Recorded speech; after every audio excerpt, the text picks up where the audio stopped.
এই সংসারে সুখ আর সন্তোষ লাভ করার পথ কি?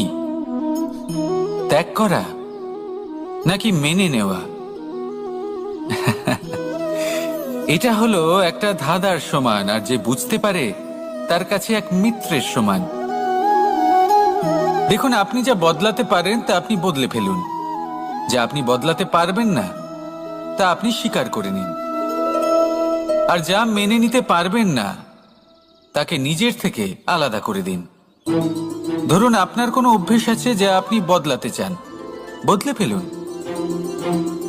যদি কোনো সমস্যা থাকে যা বদলানো আপনার হাতে নেই, তা স্বীকার করে নিয়ে তার সাথে পথ চলা শুরু করে দিন। যদি কোনো আবেগ থাকে, পরিস্থিতি থাকে বা কোনো বস্তু থাকে যা আপনি মানতেই পারছেন না, কোনোদিনও মানতে পারবেন না, তাকে নিজের থেকে আলাদা করে দিন।